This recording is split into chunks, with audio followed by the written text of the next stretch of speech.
নমস্কার, বায়োফ্লগ এ to Z help সেন্টারে আপনাদের সবাইকে স্বাগত। আশা করি আপনারা সবাই ভালো আছেন। ডিজিজ ম্যানেজমেন্ট নিয়ে একটা পার্ট আমি এরপরে দিতে যাচ্ছি। এটার পরেই দেখতে পাবেন আমাদের সিফে কলকাতা সেক্টর থেকে ওটা সম্প্রচার করা হয়েছে। জাস্ট এটা প্রথম পার্ট, সেকেন্ড পার্টটা পরের ভিডিওতে আসবে। আর আমরা commercially farm project support, full support আমরা দিচ্ছি বায়োফ্লগ এ টু জেড হেলথ সেন্টার এবং ব্লু ওশান বায়োফ্লগ দুজনা। আরও আমাদের পিছনে আরও অনেক আছে যাদের নাম প্রকাশ করা যায় না, তারা আমাদের সাথেই কাজ করেন। ডিজিজ ম্যানেজমেন্ট থেকে আরম্ভ করে অনেকেই আছেন। তো যারা আমাদের সাথে ভিজিট করতে চান উড়িষ্যায়, তারা আমাদের পিছনে কন্ট্যাক্ট নাম্বারে যোগাযোগ করতে পারেন। तो उसको हम अवॉइड करेंगे क्योंकि ज़्यादा इम्पोर्टेंट भी नहीं है और उसका कुछ ड्रग्स भी नहीं है। दूसरा है बैक्टीरिया, ये है मेजर। ये जो फर्स्ट स्लाइड में आप देख रहे हैं जो बहुत फ्लोरेसेंट कलर का, ब्राइट कलर का, ये बैक्टीरिया का है। ये बैक्टीरिया जस्ट पानी में है, बहुत सारी पानी में है, मछली के अंदर भी है, लेकिन सारा बीमारी नहीं करता। कुछ कुछ बैक्टीरिया बीमारी करता है, वो भी बीमारी करता है। तीसरा है फंगस। बैक्टीरिया में वो हम बोलेंगे फंगस का जो बीमारी है ये मेनली वेटलैंड और रिजर्वर में होता है, तालाब में बहुत कम होता है। सिर्फ एक बीमारी छोड़ के वो हम बोलेंगे। ओके, और है पैरासाइट। पैरासाइट हम यहाँ नहीं कवर करेंगे क्योंकि मेनली एंटी माइक्रोबियल ड्रग्स, तो हम यहाँ बैक्टीरिया और फंगस के बारे में बोलेंगे।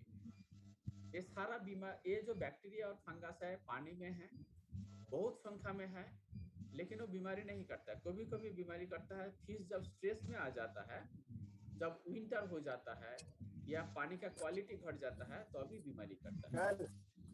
हेलो, हाँ, इसमें इसमें जो ये जो स्लाइड प्रेजेंटेशन दिया हुआ है, ऊपर में एक पॉन्ड का, तालाब का एक क्रॉस सेक्शन है। ऊपर में जो है ग्रीन कलर का, हरा कलर का, वो फाइटोप्लैंक्टन है। बाकी जो नीचे ब्लैक डॉट्स है, काला काला काला काला डॉट्स है, ये सारा बैक्टीरिया है। मतलब बहुत सारी बैक्टीरिया है, लेकिन इसमें पानी में उनका एक बहुत बड़ा रोल होता है। रोल ये है क्योंकि अगर तालाब में ज्यादा खाना होगा या ऑर्गेनिक मैटर ज्यादा होगा या गंदा पानी आ रहा है ड्रेन से, तो अब बहुत सारे एमोनिया तैयार करेगा प्रोटीन से। प्रोटीन को ब्रेक डाउन करके एमोनिया और नाइट्रेट तैयार करेगा। अगर सिम कल्चर में होगा तो सल्फेट करेगा, H2S गैस तैयार करेगा। ये बहुत सारे टॉक्सिक है। ओके, तो वाटर क्वालिटी बहुत इंपॉर्टेंट है। विदाउट वाटर क्वालिटी बहुत खराब है तो हम पूरा जो मछली का जो बीमारी है उसको कंट्रोल नहीं कर पाएंगे। वो बहुत इंपॉर्टेंट है। अभी कुछ कुछ बीमारी हम दिखाएंगे। फॉर एग्जाम्पल ड्रॉपसी, क्योंकि बीमारी का एक सेपरेट क्लास होता है, इस आज का इसमें नहीं है। हेलो, फिर भी मैं थोड़ा दिखा देता हूँ। ड्रॉपसी, ड्रॉपसी का जो है मछली के ऊपर वाला पिक्चर है। मछली का पेट फूल जाता है और पेट में पानी हो जाता है। आप देखते ही समझ जाएगा पूरा पेट नीचे लाल हो गया। तो इसका जो मेन दवाई है, ये कुछ वाटर क्वालिटी खराब हो या अच्छा हो इससे फर्क नहीं पड़ता है। इसमें हम लोग जनरली विंटर में ये बीमारी होता है। विंटर का जब शुरुआत होता है, जब जाड़ों का महीना में शुरुआत होता है, तब ये बीमारी ज्यादा होता है। तालाब में, वेटलैंड में, कहीं भी मॉन्ड में, कहीं भी ज्यादा होता है ये जाड़ों का टाइम। ये सिर्फ एंटीबायोटिक, ऑक्सीटेट्रासाइक्लिन या दूसरे एंटीबायोटिक छोड़ के किसी से भी कंट्रोल नहीं होता। ये सबसे ज्यादा खतरनाक बीमारी है। दूसरा है अल्सरेटिव डिजीज। वो हम इंडिविजुअल ड्रग के बारे में बाद में बोलेंगे। अल्सरेटिव डिजीज जो अल्सर करता है, बॉडी के ऊपर बहुत सारे अल्सर हो जाता है, उसको हम पोटेशियम परमंगनेट या कॉपर सल्फेट ट्रीटमेंट में या एंटीबायोटिक देने से हो जाता है। तीसरा है टेल रॉट, फिन रॉट। ये इंडिया का सबसे नंबर 1 बीमारी है। आप नीचे वाला पिक्चर में देखते हैं जो एक फंगस का छोटा बच्चा, फंगस का जो टेल है वो टेल में पचन हो गया, ऐसा फिन में भी पचन हो गया। और गिल में देखेंगे, हेलो, गिल में देखेंगे तो गिल में देखेंगे काला काला। हरीश कौन है? प्लीज आप म्यूट करके रखिए। आप हाँ, प्लीज म्यूट करके रखिए आप। Okay, please continue. अच्छा, और जो गिल रॉट है एक ही बीमारी है, कभी कभी टेल रॉट होता है, कभी फिन रॉट होता है, कभी कभी गिल रॉट होता है। गिल का ऊपर एक काला काला ब्लैक स्पॉट आ जाता है। इसमें थोड़ा देखिए, एक तो ब्लैक स्पॉट है एक गिल में। ये थोड़ा ये कंट्रोल करना बहुत आसान है, पोटेशियम परमंगनेट देने से ठीक हो जाता है, नहीं तो बीकेसी बेंजाइनोकुलियम क्लोराइड देने से तो बढ़िया काम होता है। लेकिन ये इंडिया का नंबर 1 बीमारी, मतलब बहुत तालाब में होता है, और मछली छोड़ने का बाद 10 दिन के अंदर जो बीमारी होता है जनरली यही बीमारी होता है, जिसमें सारा ज्यादा मछली ज्यादा मरते हैं। इसमें मछली धीरे धीरे मरेगा, दो चार एवरी दिन 2-4-50 से करके मरेगा, लेकिन कंटिन्यूअस चलेगा। लेकिन एरोमोनास का जो ड्रॉपसी है वो बहुत खतरनाक है। वो सिर्फ जाड़ों का टाइम होता है और बहुत मछली मरता है। लेकिन नीचे वाला जो टेल रॉट फिल रॉट है ये उतना खतरनाक नहीं है, लेकिन फिर भी मछली मरता है। और क्योंकि वो जब मछली नया आप कहाँ से मछली लेके आया है, फॉर एग्जांपल वेस्ट बंगाल से मछली लेके बिहार गया है या यूपी गया है, वो मछली स्टॉक किया है। स्टॉकिंग के बाद जो 5-7 दिन का अंदर जो बीमारी होता है यही होता है सबसे ज्यादा लॉस।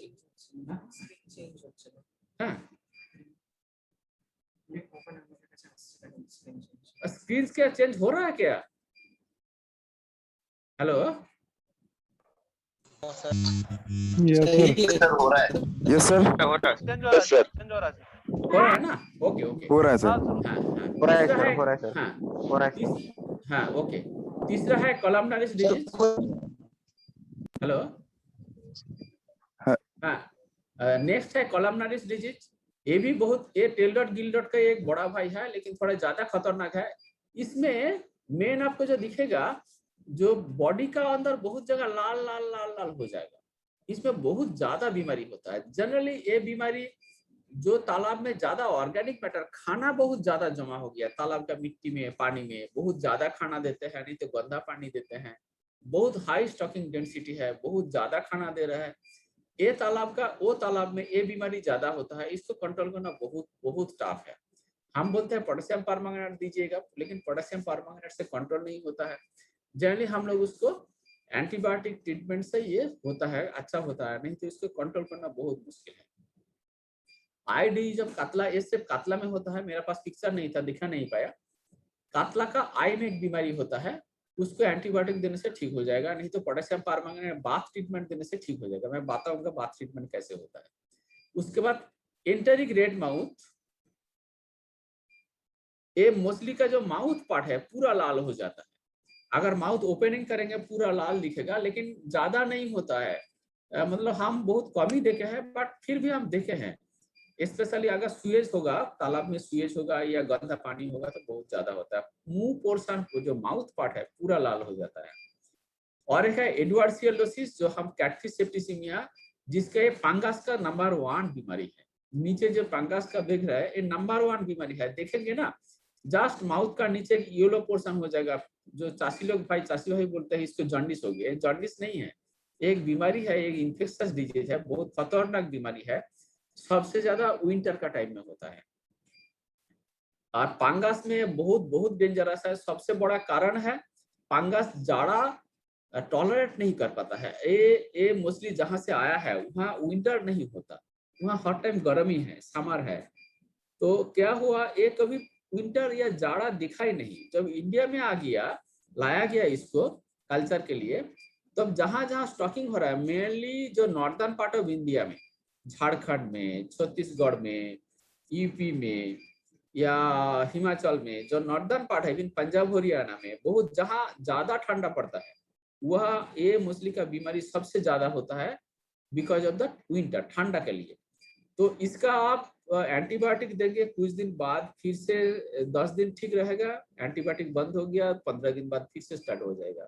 कंट्रोल करना रियली टफ है, क्योंकि सबसे बड़ा कारण है ये जाड़ा टॉलरेट नहीं कर पाता है। इसका सबसे आसान तरीका है कंट्रोल करने का, ये बीमारी जितना छोटा मछली में होगा उतना खतरनाक, मछली मतलब मर जाएगा ये। तो जितना बड़ा मछली होगा तो ये विंटर टॉलरेट कर पाएगा, जाड़ा सहन पाएगा वो। इसीलिए हम बोलता हूँ, जब दिसंबर आने का पहले आप तालाब में या केज में ये मछली का साइज कम से कम 30 से 50 ग्राम होना चाहिए, तो अभी ये स्टॉक बचेगा। नहीं तो अगर 10 ग्राम 15 ग्राम होगा तो मछली मर जाएगा। तो ये मैनेजमेंट का सबसे बड़ा इंपॉर्टेंट पॉइंट है। विंटर या जाड़ा आने का पहले मोस्टली कम से कम 50 ग्राम साइज का होना चाहिए, ये ध्यान में रखिएगा। एंटीबायोटिक देके ट्रीटमेंट करना ये आसान नहीं है और बहुत कॉस्टली भी है। तीसरा है माउथ फंगस। माउथ में फंगस हो जाता है, उसमें जनरली कोई भी या टिंचर आयोडीन वगैरह कॉटन में लेके माउथ में देने से ठीक हो जाएगा। लेकिन दो इंपॉर्टेंट बीमारी जो फंगल डिजीज है, एक तो है सेप्रोलेग्निया, दूसरा है एपिजूटिक अल्सरेटिव सिंड्रोम। सेप्रोलेग्निया, ये जो पिक्चर है नीचे वाला जो पिक्चर है फंगस का, ये सेप्रोलेग्निया है। बॉडी के ऊपर देखेंगे बहुत सारी ऊल जैसा ग्रोथ हो गया, आप देख रहे हैं ना, ये बॉडी में ऊल जैसा ग्रोथ हो गया, ये सेप्रोलेग्निया के कारण है। बहुत कॉमन है, जिस तालाब में या वेटलैंड में या रिजर्वर में ज्यादा होता है, जहां मैक्रोफाइट ज्यादा है, उसमें ये बीमारी ज्यादा होगा पक्का, इसमें कुछ डाउट नहीं है। क्योंकि ये जो फंगस है ये मैक्रोफाइट का ऊपर ही ग्रो करता है। जो डिकम्पोजिंग मैक्रोफाइट है, जो गाछ गाछाली है तालाब के अंदर या रिजर्वर में साइड में या वेटलैंड का साइड में, वहां ये फंगस ज्यादा होता है और मोस्टली के ऊपर बॉडी में अटैक करता है। इसको कंट्रोल करने का बहुत अच्छा उपाय है। सबसे अच्छा उपाय कॉपर सल्फेट देना है, नहीं तो पोटेशियम परमंगनेट देना है, नहीं तो मेलाकाइट ग्रीन देना है। ओके, सबसे बेस्ट अच्छा होगा कॉपर सल्फेट, नहीं तो potassium permanganate. Copper sulphate is the best. ऊपर सारा डोज वगैरह लिखा हुआ है, मैं डिटेल एक्सप्लेन करूंगा डोज कैसे ठीक करते हैं। नेक्स्ट होगा एपिजूटिक अल्सरेटिव सिंड्रोम। ये जो ऊपर वाला जो ऊटी का पिक्चर है, ये एपिजूटिक अल्सरेटिव सिंड्रोम है। ये इंडिया का या नॉर्थ साउथ ईस्ट एशिया का पूरा बहुत खतरनाक बीमारी है जाड़ों का टाइम। ये बॉडी में बहुत सारा डीप अल्सर आ जाता है। एरोमोनास का अल्सर जो है वो छोटा छोटा है, और इसका जो अल्सर है ये बहुत डीप अल्सर है, और बॉडी का पीछे तरफ होगा और बॉडी का ऊपर तरफ होगा, समझ रहे ना। बॉडी का नीचे तरफ जो जहां से टट्टी करता है उस तरफ नहीं होगा अल्सर, ये अल्सर होगा अल्सर स्टार्ट होगा ऊपर तरफ से, बॉडी का ऊपर आपको अल्सर दिखेगा, बहुत डीप अल्सर दिखेगा। ये जाड़ों का टाइम होता है, बहुत मछली मरता है। जो मछली, इसमें दो कैटेगरी है, सभी मछली अफेक्ट होता है लेकिन दो कैटेगरी में ज्यादा मरता है। एक तो पुंटी वगैरह है जो मैक्रोफाइट का साइड में ग्रेजिंग करता है, हम बोलते हैं जो पेरीफाइटन वगैरह खाता है मैक्रोफाइट के ऊपर, ये सबसे ज्यादा अफेक्टेड होता है।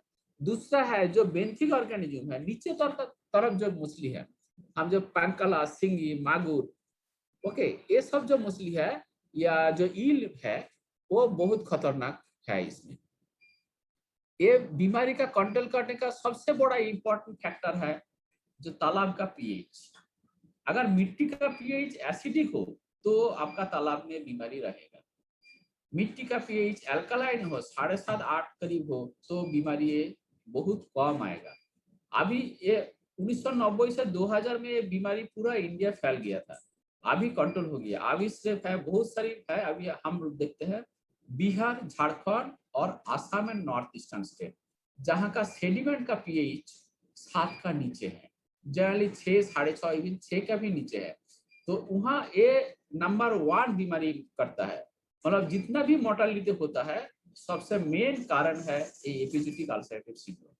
तो इसका कंट्रोल करने का सबसे जो मुख्य जो इम्पोर्टेंट बात है वो है आपका तालाब में लाइम देना पड़ेगा, चूना देना है। चूना देने से आपका जो तालाब सेडिमेंट का जो पीएच है, सेडिमेंट का पीएच बढ़ेगा। अगर सेडिमेंट का पीएच बढ़ेगा तो फंगस ग्रोथ नहीं होगा। तो फर्स्ट है तालाब का पीएच बढ़ाना है चूना से। दूसरा है सिफेक्स।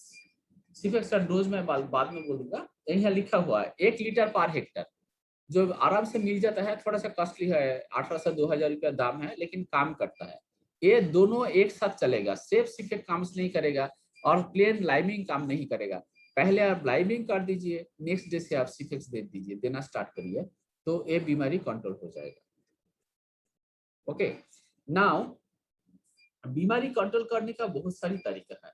एक तो जो तरीका है मैं बोला वाटर क्वालिटी, फॉर एग्जांपल बोले एपिजूटिक अल्सरेटिव सिंड्रोम में आपका तालाब का पीएच चेंज ये बहुत इंपॉर्टेंट है। फंगस का बीमारी होगा तो जाड़ा आपको ध्यान में रखना पड़ेगा। ओके, उसके बाद बाकी जो बीमारी है उसको 2 ग्रुप में आप डिवाइड करिए, bacterial disease and fungal disease. Fungal disease का सिर्फ 2 ही डिजीज है, एक तो है कॉटन वूल डिजीज, आप दिखा दिया आपको, दूसरा है एपिजूटिक सिंड्रोम, ये अल्सरेटिव सिंड्रोम और यूएस, ये आपको दिखा दिया, ये आप आराम से पहचान जाएंगे। बाकी जितना सारा बीमारी है बॉडी के ऊपर जो रेड रेड स्पॉट वगैरह है या टेल में पचन हो रहा है, गिल में पचन हो रहा है, वो सारा बैक्टीरियल डिजीज है। तो बैक्टीरियल डिजीज कंट्रोल करने का 2-3 तरीका है। एक तरीका ये है आप केमिकल यूज करें, सैनिटाइजर वगैरह यूज करें। दूसरा नंबर है जो आप एंटीबायोटिक यूज करें। ओके, लेकिन एंटीबायोटिक यूज करना बहुत ही रिस्की है।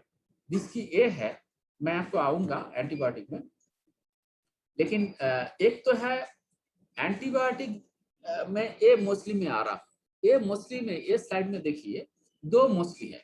ऊपर वाला पुंटी है, मान लीजिए इसको आपका रोहू कतला हो गया, रोहू कतला में बीमारी हो गया। और एक स्लाइड में आता हूँ, ये पिक्चर में देखिए नीचे वाला पंगस, नीचे वाला पंगस में अगर बीमारी है तो आप खाना देते हैं तो पंगस तुरंत खाना खा लेगा, 1-2 मिनट के अंदर खाना खा लेगा। अगर आपका दवाई देना है, एंटीबायोटिक देना है, तो खाना का साथ मिक्स करके देना पड़ेगा। ओके, इन दैट केस वो तुरंत खा लेगा, वो दवाई उसका पेट में घुसेगा।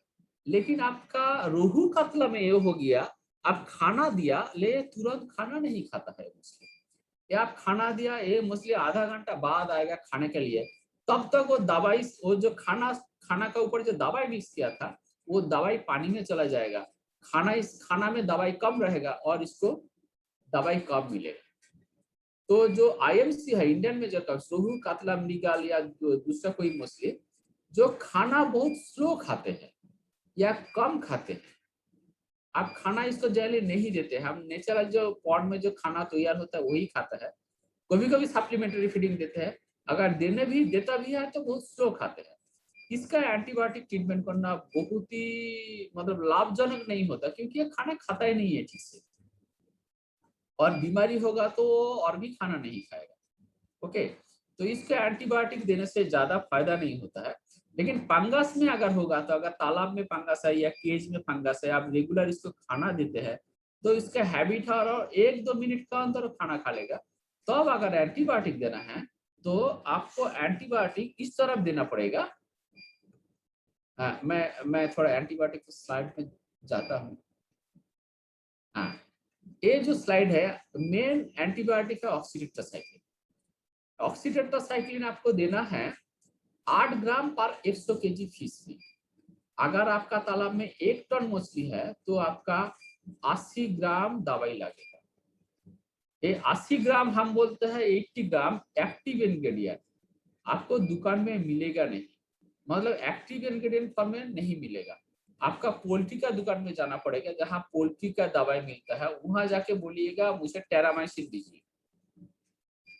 टेरामाइसिन के ऊपर लिखा रहेगा कितना percentage, this packet contents OTC oxytetracycline 10% या 20%। अगर 10% है तो आपका जो डोज है, मान लीजिए आपका 1 टन मछली है तालाब में, 1 टन मछली के लिए आपको 80 ग्राम दवाई देना पड़ेगा एक्टिव इंग्रेडिएंट। अगर उसमें 10% है तो 80 का 10 गुण मतलब 800 ग्राम देना पड़ेगा डेली खाना के साथ, कंटिन्यूअस 10 दिन। मतलब 1 टन मछली के लिए आपका 800 ग्राम दवाई लेना पड़ेगा, वो भी डेली और कंटिन्यूअसली फॉर 10 डेज। मतलब बहुत आपका कॉस्टिंग आएगा। और अगर काट वगैरह होगा तो ज्यादा, मैं जो बोला आपको इफेक्ट नहीं देगा, क्योंकि खाना खाता नहीं है ठीक से, लेकिन फंगस में काम करेगा। ओके, और एक दवाई है मैं बाद में बोलूंगा, एंडोफ्लॉक्सासिन। अगर ऑक्सीटेट्रासाइक्लिन नहीं मिल रहा है तो एंडोफ्लॉक्सासिन ले सकता है, उसमें जस्ट डोज इसका 1/10 हो जाएगा। एंडोफ्लॉक्सासिन का डोज होगा 8 ग्राम पर टन। 1 टन मछली के लिए 8 ग्राम चाहिए। आप देख लीजिए आपका जो फॉर्मुलेशन मिला है, आपका 10% मिला है या 20% मिला है, अकॉर्डिंगली उसको मल्टीप्लाई कर दीजिए। 10% होगा तो 10 गुना 10 से मल्टीप्लाई करिए, 20% होगा तो 5 से मल्टीप्लाई करिए करके जो डोज होगा वो डेली देने पड़ेगा फॉर 7 डेज। एंडोफ्लॉक्सासिन का डोज थोड़ा कम है। ओके, ये है एंटीबायोटिक का डोज। एंटीबायोटिक कैसे देंगे खाना में? खाना के साथ आपको एंटीबायोटिक, मान लीजिए आप OTC या एंडोफ्लॉक्सासिन दवाई दे रहे हैं, आपका डेली तालाब में 1 टन खाना देता है। ओके, सो आपका ऑक्सीटेट्रासाइक्लिन लगेगा 80 ग्राम एक्टिव, या जो दवाई मिलेगा 800 ग्राम। आप 1 लीटर या 2 लीटर पानी में वो दवाई घोल लीजिए, और वो मेडिकेटेड जो फीड है, वो मेडिकेटेड फीड को आप खाना का साथ एक दिन का जो खाना लगेगा वो सुबह उसमें मिक्स कर लीजिए, मिक्स करके रख दीजिए और उसको 2-3 बार खाने के लिए दे दीजिए। आप जैसे खाना देते हैं वही ऐसे ही खाना देंगे, वो वहां से मिल जाएगा। हर दिन का खाना हर दिन बनाइए, नेक्स्ट डे मत रखिए, कोशिश करने का ना रखें।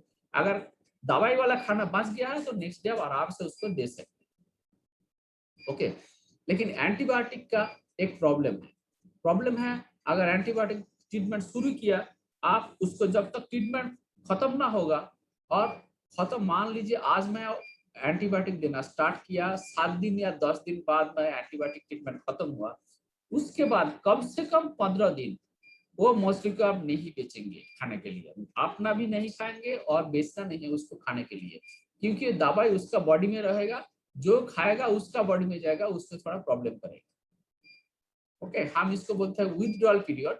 तो दवाई देने के बाद जब खत्म होगा उसके बाद कम से कम 15 दिन उसको आप मार्केट मत कीजिएगा, उसको बेचना नहीं है खाने के लिए। ओके, यह है एंटीबायोटिक का सबसे आसान तरीका देने के लिए।